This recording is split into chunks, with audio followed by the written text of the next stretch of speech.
Welcome to the Sundeep show. This week is a very important week for all of us. The world is celebrating the International Week of Deaf People. Beautiful, eh? To commemorate the International Week of Deaf People, today we're gonna get our inspiration from the deaf community. We're gonna be learning 3 very valuable, very relevant lessons from the deaf. How they do what they do, and how what they do can help us do what we do a little better. You're listening to the Sundeep Show. Air travel makes me sick. My ears pop as the plane approaches cruising altitude, and everything goes to hell from there. I have temporary deafness, my head hurts, I sit in my seat and ride like a worm that has been stepped on. Oh boy, during this time, I'm in a state of frenzy. I can't hear my thoughts. I'm mostly blank, mostly uneasy, mostly agitated. I'm deaf for the duration of the flight only, perhaps a little long after landing. I eventually regain my hearing, right? As opposed to my transient hearing loss, there are individuals who are deaf from birth until death. Rehabilitation is necessary for more than 5% of people worldwide in order to treat their incapacitating hearing loss. It's estimated that during the next 3 decades, over 2.5 billion people will suffer some degree of hearing loss. The goal of International Deaf Week is to raise public awareness of deaf issues, people, and culture. This moment for me is special. This week for me is special. What I'm doing right now, sitting in front of my microphone, talking, what you are doing right now, doing whatever you're doing, and listening to me. It seems like a fairly simple thing for you and me. When you take a second and think about it, how it's not so simple and seamless for so many millions of people to engage in this kind of normal activity. It is heartbreaking. Imagine you're on a Zoom call. Maybe you're on a call with your colleagues or your boss, or maybe you're interviewing. The person or the group on the other end of the call cannot hear you for whatever reason. What do? You start fiddling with your headphones, your earpods, your device settings, and after every fiddling touch point, you keep asking the other person, "Can you hear me?" Here, you can hear yourself ask that question, "Can you hear me?" You know that there is no problem with you. There is some technical problem somewhere, or some permission you need to give somewhere to have the other person hear you. That's all. It's that problem. There is no problem with you. But for some deaf people, they can't even hear themselves. Hearing me just say that, the loudness in that tragedy is deafening. The deaf world may not be able to hear their own words. They hear differently. If they weren't born deaf, and depending on how much they were exposed to normal language, they might be able to hear words. If they were born deaf and only learned sign language, they might think in sign language, pictures, or a mix of the two. Deaf people do not hear like the way you and I do, but they listen to the world a lot better than we do.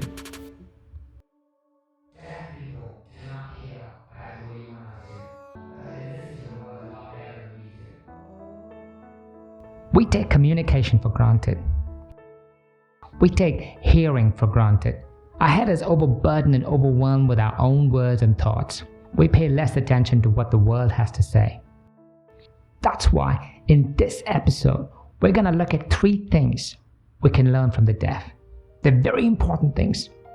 Let me tell you, if we implement these learnings well and rightly, we can change the way we talk, we can change the way we conduct ourselves, and we can definitely change the way we look at things.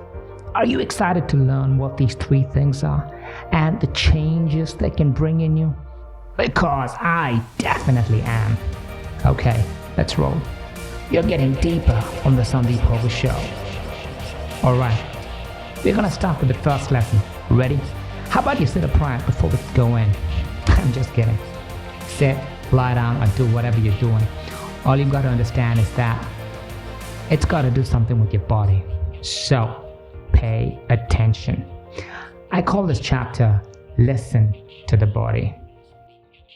So, human beings didn't start communicating with words right from the very beginning. We developed our language as we went along. Just like the earth didn't have an ozone layer from the very beginning, we didn't have any language skills from the very beginning.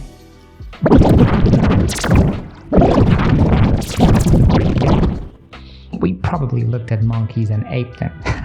See what I did there?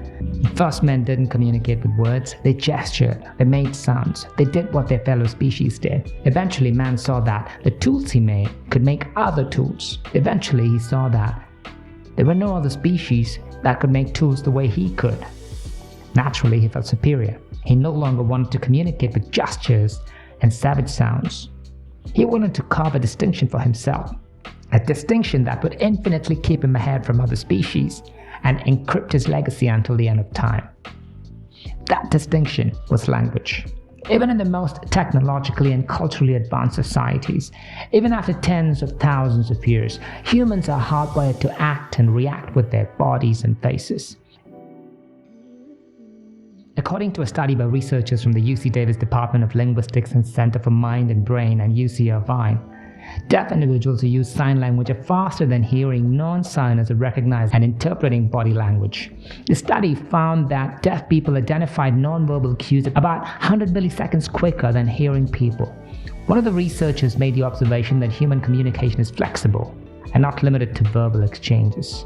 Deaf individuals demonstrate that language can be expressed with the hands and comprehended through the visual system. Not only do deaf signers distinguish non-linguistic activities more accurately than hearing people without sign language proficiency, but they also learn the skill. How cool is that? In contrast to using an entirely distinct system, sign language is based on a modificational system that we all humans use to recognize gestures and body language. Emotions, intentions, and attitudes are frequently communicated more effectively through body language than through words alone. By correctly interpreting body language, we can better comprehend what another person is attempting to convey and respond appropriately. This makes it easier for us to talk to each other, both in our personal and work lives. Body language is essential for effective leadership. Leaders who comprehend body language can more accurately access the morale and engagement of their team members. They are able to adapt their leadership style to better meet the needs and concerns of their group, thereby improving group collaboration and output. That's why when you see a great boss with these skills, you just know it. Body language is essential for job interviews and success. Our body language is frequently evaluated during job interviews to determine our confidence, integrity, and suitability for the position. Being able to read body language can help us in job interviews and in the workplace, which can help us advance in our career.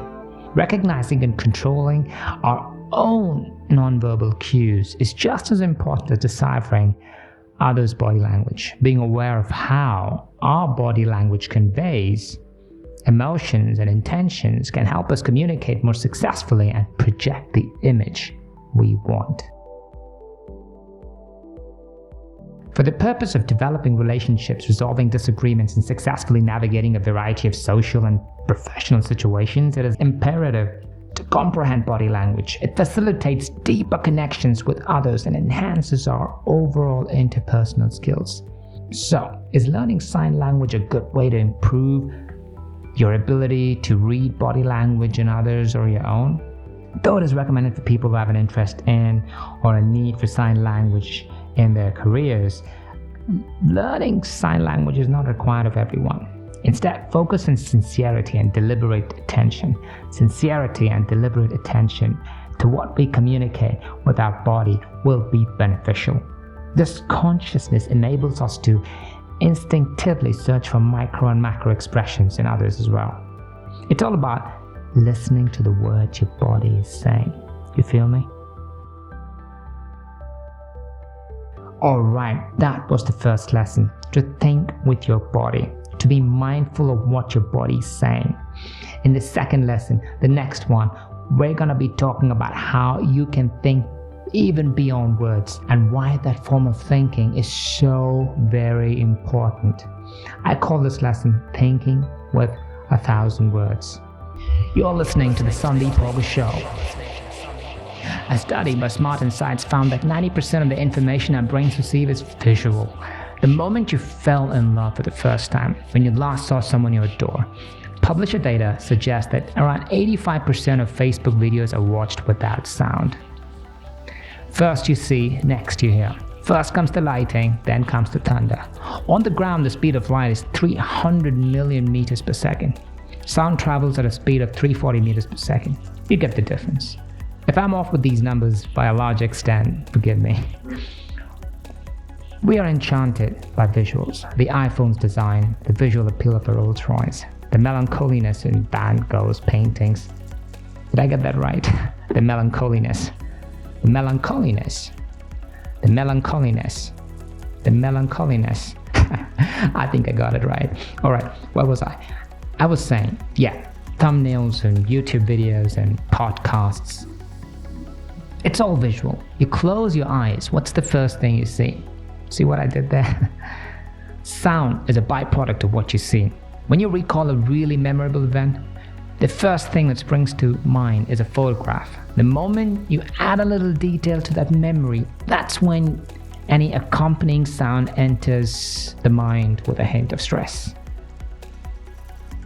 Deaf people naturally rely on visual thinking due to their communication techniques and sensory experiences. Sign languages are visual gestural languages that communicate meaning through visual spatial features, face expressions, and hand shapes. Because of this, deaf people often use their eyes to process information when using and understanding sign language. Sign languages are complete languages with unique grammatical structures and norms. Deaf people use visual thinking to analyze and produce language in the same way as hearing people use auditory thinking while speaking and listening to spoken language. It takes a high level of spatial awareness to read sign language. I have a reason why I'm talking about spatial awareness and all that, so wait for it. Deaf people have to pay close attention to the positions and movements of signs in signing space.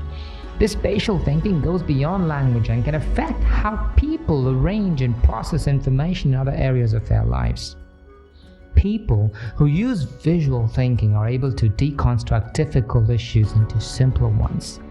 We can identify patterns, connections, and potential solutions that would not be obvious through verbal or linear thinking alone by constructing mental representations or diagrams. This is the reason why there are so many software companies in the market today developing products that break down complex ideas into digestible pieces that can be used or finished in an easy way.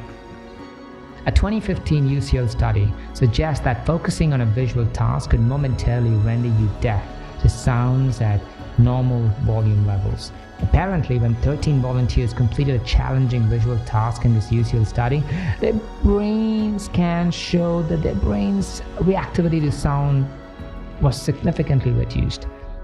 Analyzing the volunteers' ability to hear sounds during the visually demanding test showed a greater failure rate, even though the sounds were clearly heard and participants did hear them during the easy visual task. The expert said that inattentional deafness is a state in which we're not aware of sounds while our attention is diverted to another task. Haven't you noticed that? When you're deep into a task, you start orbiting in a Zen kind of aura. This is the Sundeep Show. We are in an era where visual communication plays a significant role in our everyday life. Visual literacy, information literacy, and digital literacy frequently overlap in the modern digital world. The ability to navigate and create material that includes text, graphics, audio, and video is becoming more and more necessary for us. Therefore, it's essential for us to comprehend the context of visual communication. Understanding how social, cultural, and historical contexts affect how visual signals are interpreted is a much-needed component of when interacting with visual media. Critical thinking abilities are fostered via visual literacy. Due to their distinct experiences and language use, deaf people tend to think visually a lot, which reflects the significance of visual communication in their lives. Visual thinking is a useful addition to verbal and analytical thinking. That gives us a more comprehensive method of learning, problem solving, and communication. Picture it. You'll see it.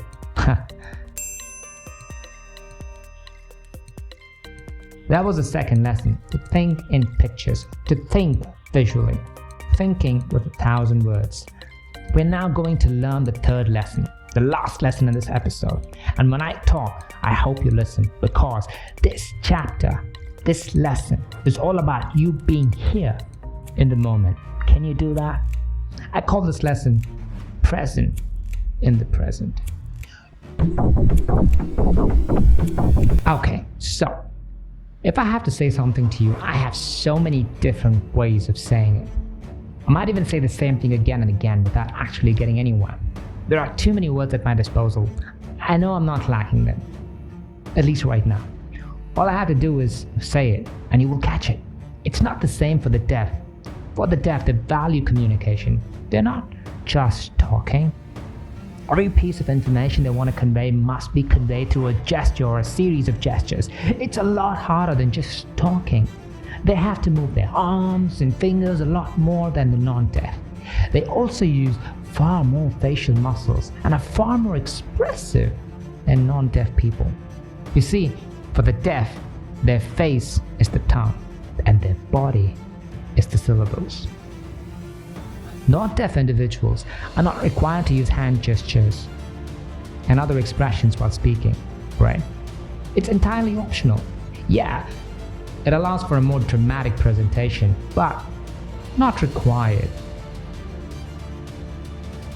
When communicating with someone who's not deaf or hard of hearing, you can face the person talking to you, or even turn to face your laptop and still hear them from across the room. A phone call works in the same way. You do not need to look at someone in order to listen to them. It's not the same with the deaf. Being in the moment is essential when communicating with the deaf. You cannot sign with your back to the person.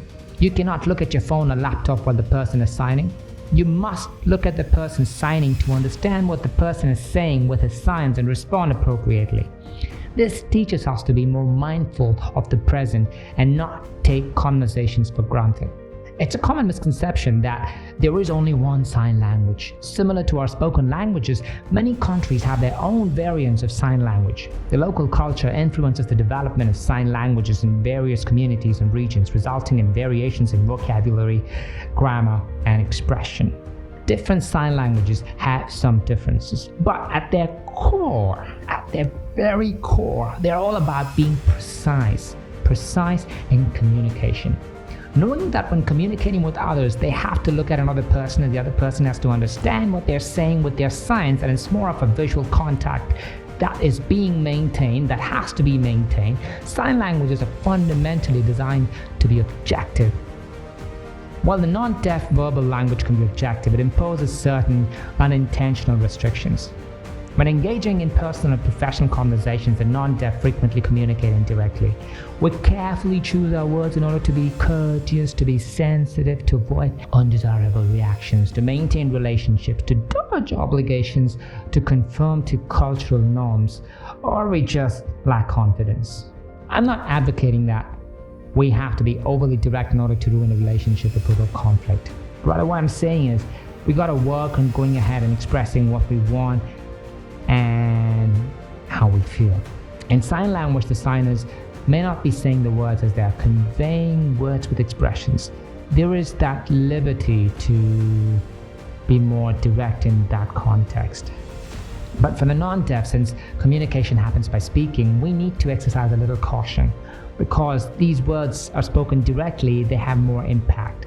In non-deaf communication, I think the idea is to maintain the objectivity of direct communication when striking a balance between directness and sensitivity to the needs and expectations of others. In certain situations, direct communication is more appropriate and efficient, while in others, a more indirect approach may be preferred. Communication is challenging. There is the possibility of misunderstandings. Language hurdles can make it hard to talk to each other. People frequently make assumptions about the level of knowledge or comprehension held by others. Emotions can make it hard to talk to someone. Strong emotions such as fear, sadness, or anger might make it difficult to listen well or to communicate correctly. Communication styles can be significantly impacted by cultural conventions and beliefs. Misunderstandings can arise when people of different cultures assume the same behavior is acceptable. Shyness, anxiety, and low self-esteem might hinder communication. People may have trouble expressing themselves or may lack the confidence to participate confidently in social encounters. Power dynamics can make it harder to communicate in hierarchical situations. It is possible for subordinates to feel uncomfortable speaking freely to authority persons, which can result in communication that is either filtered or inefficient. Being present in the moment, also known as mindful communication, is essential for productive and meaningful connections. This strengthens relationships by demonstrating that you regard the other person's views and feelings. Communicating mindfully enables you to put yourself in the other person's shoes and comprehend their feelings and thoughts. This helps people bond and understand each other better. Being present in a conversation might help people feel more comfortable opening up and being honest. It lets the person know that it's okay to say what they really think and feel. To solve the problem well, we often need to carefully think about a lot of different factors and points of view. Being present enables us to engage in problem solving that is both more reflective and collaborative in nature. When everyone involved is present and listening actively, it's easier for co-workers to get along and find solutions to problems. Being present includes paying attention to how you speak to yourself. It makes us more aware of the words we use and helps us talk with more purpose and clarity. You're listening to the Sundeep Show. That was the third lesson. To summarize, the first lesson is about conveying or paying attention to what your body is saying, or to pay attention to how your body is saying something. The second lesson is about thinking beyond words, thinking with pictures, thinking visually. The third lesson is about being in the moment, being mindful, and being objective. Listen, the deaf cannot hear how we hear. That's what makes them different. The deaf hear things differently. The deaf see things differently. Their perspective of the world differs greatly from ours. While the deaf can see things differently in certain beautiful ways, it's not always sunshine and rainbows for them. Like many others with impairments, those who are deaf may experience discrimination in a variety of contexts. Misconceptions, preconceptions, and a lack of awareness are frequently at the foundation of discrimination against the deaf. People who are deaf frequently experience prejudice and difficulties in a world that is meant for those who can hear. They have, nevertheless, grown to have a strong feeling of communality and resilience. Respect. The deaf educate us to be mindful of not only what we say with our words, but also of how we communicate and express ourselves with our movements and faces. Nonverbal cues are just as, if not more, significant than spoken words. The deaf educate us to think not just verbally, but also visually. Pay attention to the small picture as well as the big picture. Imagine things visually. Visual communication is a powerful and adaptable technique that promotes clarity, engagement, and information retention in a variety of circumstances. It enables us and organizations to communicate complex ideas, motivate action, and establish meaningful connections with people and audiences. We learn from the deaf not to take conversations and communication for granted. They instill in us the importance of meaningful communication. They teach us the value of attentiveness. As an introvert, talking is a hard job for me. I'm not generous with words, but I have the option of listening to someone. I have the option of hearing someone, even if I don't want to talk. Understanding that there are individuals in the world who cannot hear, even if they choose not to talk, prompted me to discuss this topic. Working on this piece helped me gain a small understanding, a very, very small understanding of the struggles and obstacles that the deaf people face on a daily basis. Inclusion benefits society as a whole. Understanding and accepting the deaf population helps to build more inclusive communities in which all members can engage fully and contribute to society. Understanding the needs and experiences of the deaf community helps to promote a broader perspective on disability rights and inclusion both domestically and internationally. Deafness is a worldwide issue, as is our understanding of the problems and difficulties that are associated with deafness and those who are deaf. A society that is more varied and welcoming to people of all backgrounds benefits from a better understanding of and acceptance of the deaf population. Well, that's all we have for today. Thank you so much for listening. I'll be back soon. you have yourself a great week ahead. This is the Sundeep Show.